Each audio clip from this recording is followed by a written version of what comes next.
making a mental health day. Once again, I commend you for that. Unfortunately, you can't do it while parked illegally in a handicap space. It's a huge inconvenience for those in the community that actually have disabilities, some of which are veterans of our country's military, all right?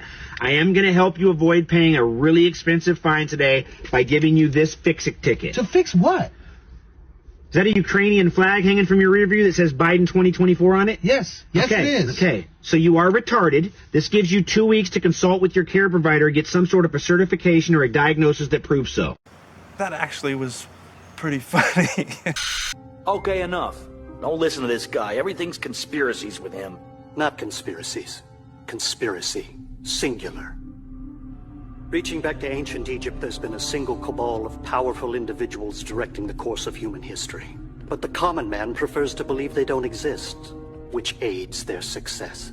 Global warming, military upheavals in the third world, actors elected to public office. The spread of coffee bars, germs outpacing antibiotics, and boy bands? Come on. Who would gain from all this? Who indeed? Lay awake at night and think about all the broads you banged in your life. Be a man.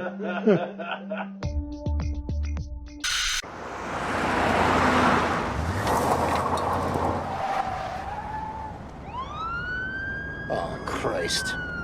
Fucking 5-0.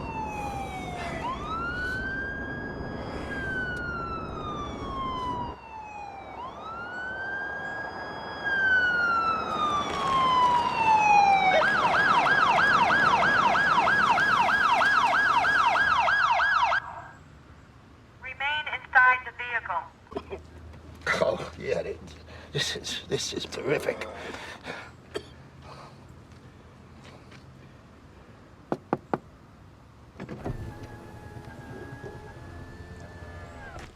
What's the situation here, sir?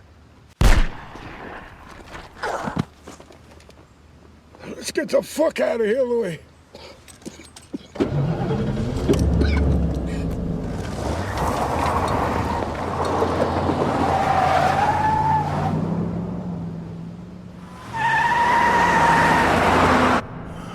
Jesus, Van, you just iced a woman, you know that? A cop. You just shot a cop. They want to be equal. They made her equal. That's a good thing. For the final part of the debate, we asked each of the two candidates to choose a song that best describes the opposing candidate. We will now play the song President Trump picked, that he thinks best describes Vice President Kamala Harris.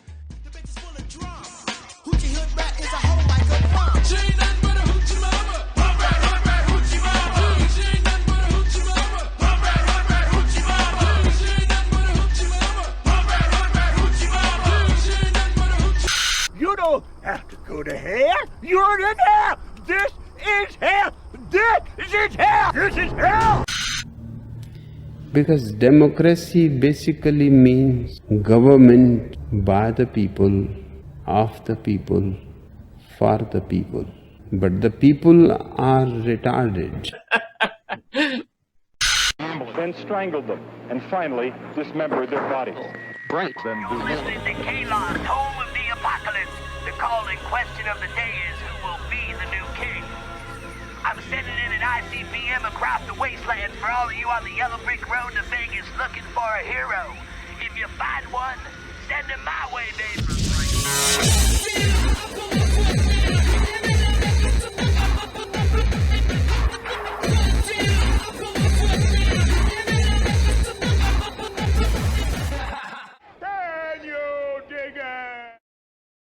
I'm kind of retarded. Well, what do you know? 6 days before the much-anticipated Trump-Harris debate, we get another highly publicized school shooting. Oh, there's a fucking surprise. And as soon as I heard the story break, I was like, wait for it. And those of us with still functioning gray matter started looking at the FBI. Come on, say the line, FBI. He was on our radar. And this was a kid that got flagged a hot minute ago. And they came and talked to him and his dad said, well, yeah, I got guns in the house, but he doesn't have unsupervised access to them. Which obviously seems to have changed because what they're saying is that he gave his son this rifle as a fucking Christmas present. So now his dad might spend the rest of his life behind bars as well because he's a fucking moron. And then his dad also said that he had been bullied mercilessly in school and been called gay. So that combined with the mugshot of this kid, everybody on Twitter started saying, "Oh, we got another tranny shooter." But honestly, I think they jumped on that wagon a little early because his dad didn't say he was bullied for being gay. He said he was bullied and called gay. And I suppose it's possible that the kid's actually gay and was swearing up and down to his dad that, "No, I'm not gay, these kids just keep calling me gay." But guess what? Sometimes kids that are bullied for being gay aren't actually gay. And I know this is a trivial point to be debating about, but for fuck's sake, can we just calm down with the jumping to conclusions? But I'd say you can bet on this topic being featured very prominently at this debate, because every minute they spend talking about this is a minute they don't spend talking about the border, inflation, the economy, and the blossoming World War III scenarios. And then, of course, there was a whole J.D. Vance fact of life thing, and I still have pretty lukewarm feelings for this guy, but holy shit did what he said get twisted completely out of context. Now look, the Kamala Harris answer to this is to take law-abiding American citizens' guns away from them. That is what Kamala Harris wants to do. She says, look, I don't like this, I don't like to admit this, I don't like that this is a fact of life. But if you are a psycho and you want to make headlines, you realize that our schools are soft targets. And we have got to bolster security at our schools so that a person who walks through the front door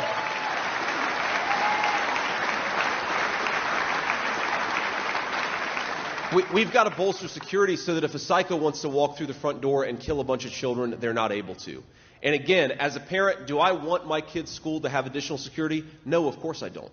I don't want my kids to go to school in a place where they feel like you've got to have additional security, but that is increasingly the reality that we live in. It seems pretty obvious to anybody that watched the whole clip that he was talking about how we need to upgrade security at schools and not make them all victim disarmament zones where everybody's a fish in a barrel. But everybody just ran with the three-word quote, "fact of life." He says it's a fact of life, like we just have to get used to it. How dare him? But it seems like the only people that fell for that line were dipshits anyway, so whatever.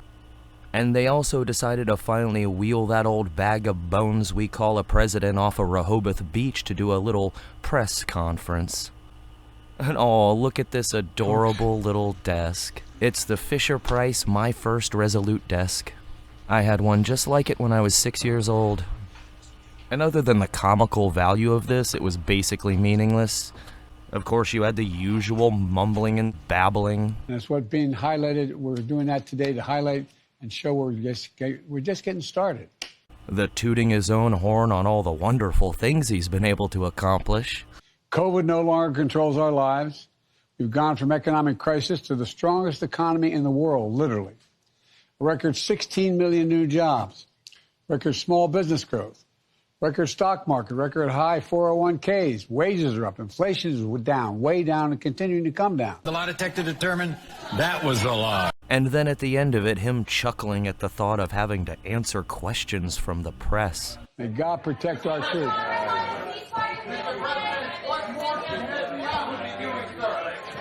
Apparently, they finally reined him in that regard, because you remember for quite a while he would give in and start actually trying to answer some of the questions people were shouting at him. I think his handlers finally told him, "Listen, Joe, we're not going to let you back into the Oval Office until you do two things. First, stop answering any fucking questions that the press shouts at you. And second, you have to stop finger painting with your own poo on the walls of the Oval Office." I don't know, something to that effect. And then in other news, there's been a whole lot of talk lately about a certain apartment complex in a certain suburb of Denver. And I'm sure you've all seen the videos of the armed dudes walking around and knocking on doors and parking lots so piled up with trash it looks like something out of Port-au-Prince, Haiti. As well as the testimonials by people saying that, yeah, this shit is for real. And that the local cops are basically refusing to do anything about it, and the FBI allegedly wants nothing to do with it either. But don't worry, this is all just lies. The police and the media have assured us that it's all just mass hysteria and people are just making it up. And of course the police and the media would have no reason to downplay or lie about this, right? Right. And a lot of these nasty, vicious rumors hit a fever pitch when Aurora Police Department announced a shelter-in-place order this past week. Of course, the police department came out later and said that it was just because they were executing an arrest warrant on a violent felon, and that this has nothing to do whatsoever with a nearby apartment complex that's received national attention for alleged Venezuelan gang activity. And then when you click on this little hyperlink at the bottom, it takes you to the official story about how this complex got closed down because it was unfit. That's all there is to it. It was just closed down because of long-standing code violations. So the government actually forced all of the tenants to move out of this apartment complex, but it's ridiculous to think that a Venezuelan street gang might have possibly moved in. What a bunch of fucking bullshit. And now you've got people in other cities that are wondering if they're about to start seeing some kind of shit like that where they live. Because it's not like this Venezuelan street gang has only showed up in Colorado. To all Venezuelans in Chicago, this is the warning. If you ain't on no bullshit, stay neutral. Somebody please translate. Stay neutral. If you know somebody that's in your building on bullshit, don't let them run in that building, and don't let nobody see them run in that building. Because once word get out that that's the building that they in, they gonna chop that bitch down. Whatever building, the abandoned building y'all occupying and all that shit, yeah, you better get your food and just stay in the house. Because they come out doing some bullshit. Y'all gonna regret that. You're gonna really regret that. So, I don't speak Spanish, so somebody need to translate. I hope they got TikTok that translate, I guess. They can kind of make me seem like I'm speaking Spanish. But anyway, take this like a grain of salt if you like. But this ain't Colorado. This ain't Utah. This ain't none of them places. This is just like where you from. The only difference is y'all use a lot of handgun, old revolvers, and machetes and shit. We got switches. We got switches. If you're not familiar with what a switch is, we will show you. We don't really be with all the telling and shit. But we will definitely show you what a switch is. Here, allow me to show you. Somebody posted this in the comments to that video, and I actually spit coffee out. I was laughing so hard. They don't actually look like this, of course. This just helps to kind of give you a general idea, but a switch is basically a Glock 17 9mm that's been modified to be able to fire fully automatic. And there's a little switch on the back of it to do that. Of course, you definitely want to get a high-capacity magazine, because the 17+1 that the standard magazine holds, it takes all of 1 second for you to empty. So you're going to probably want something like a 100-round drum for it, which the better-made, newer, more expensive ones have gotten way better about not jamming up. But all that aside, I do have to generally agree with the sentiment that he's expressing here. Our country basically invented inner-city street violence, and Chicago has definitely become gangland central, so I'm guessing you're not gonna see too many stories of any Venezuelan street gangs trying to take over shit there. Not on the south side, anyway. They'll head up to the suburbs on the North Shore where it's a softer target. And that's all I have to say about that. And then on the World War III front, Zelensky presses U.S. military leaders to let Ukraine strike deeper into Russia. And this story is just a few days old, but this has been going on for a minute. Ever since they started attacking Belgorod and not getting the reaction they want from the Russians, which is to basically use tactical nukes to bring NATO directly into the conflict. Because they've known for quite some time that's really the only chance they have. But now they've invaded Kursk just over the border, and it's been reported that they've captured over 500 square miles of that region. And they sort of dance around it in this article, but really what he wants to do is he wants to strike Moscow. Because if there's anything that could provoke a severe overreaction, it would be that. And if I had to guess a time frame, I'd say sometime in October. They'll, at the very least, attempt to have a major direct missile strike on Moscow, and the world will get to see just how top-notch the Russian air defenses really are. And depending on how successful the Ukrainian strike is, it could very well be game on at that point. I hope you're all keeping yourselves quite busy making last-minute preparations for the great fucking, because it seems like the hour is getting close at hand, and we're just looking up and there's a ton of black swans flying around in the air, and it's just a question of which one takes a shit on us first. And I want to do a little shout out to Upstart Radio, because some months ago we were talking about apocalyptic movies, and I mentioned that my favorite was Six String Samurai, and they put out this 30-minute mix of music from that movie and from Ghost Dog Way of the Samurai, which is another one of my all-time favorite movies. And I really loved listening to this yesterday when I woke up having my morning coffee. It really started the day off right, so I would recommend checking it out. And if you've never seen Ghost Dog The Way of the Samurai, you should check that out as well. See, whereas Six String Samurai was a sort of a crossover, a hybrid mix between a samurai epic and Mad Max-style post-apocalyptic, Ghost Dog is a sort of crossover hybrid mix of samurai epic and Goodfellas-style mafia movie. And the soundtrack was put together by the RZA from Wu-Tang. What more could you want? Coincidentally, I was actually planning on talking about that particular movie this week anyway, because one of the things I loved about that movie was the featuring of excerpts from this book, Hagakure. This book is basically a philosophical text for samurais and warriors, and after watching the movie, I said to myself, I have to get that fucking book. It's a good book, and some of the best parts from that book are featured in that movie. Maybe my favorite is this one. Meditation on inevitable death should be performed daily. Every day when one's body and mind are at peace, one should meditate upon being ripped apart by arrows, rifles, spears, and swords, being carried away by surging waves, being thrown into the midst of a great fire, being struck by lightning, being shaken to death by a great earthquake, falling from 1,000-foot cliffs, dying of disease, or committing seppuku at the death of one's master, and every day without fail one should consider himself as dead.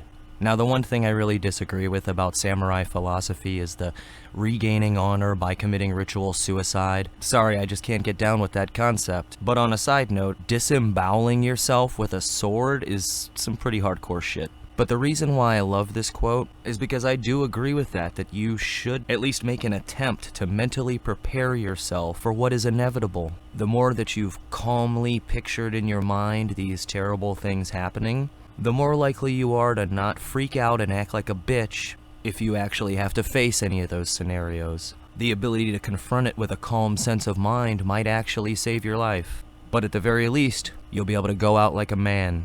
Sláinte.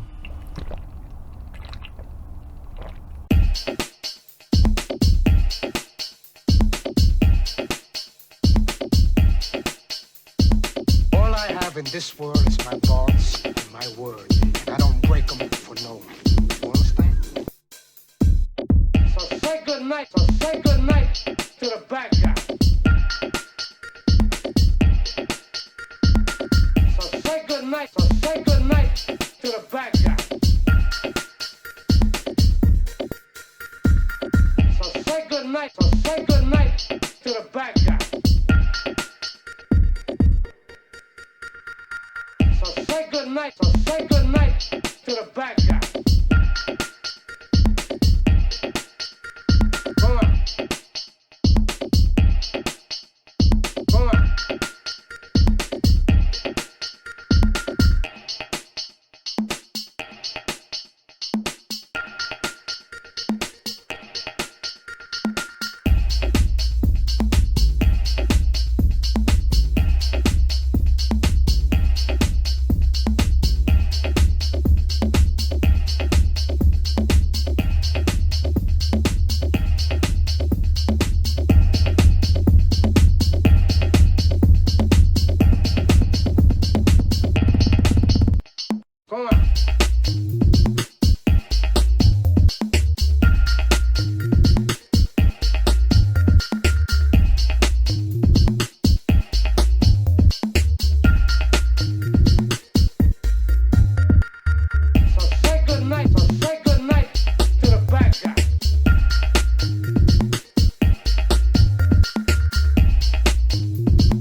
night. So say good night. So say good night to the bad guy.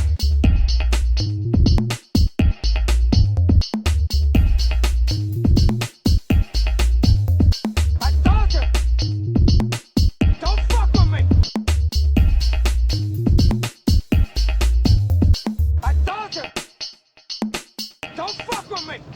I told you, don't fuck with me. I told you, don't fuck with me.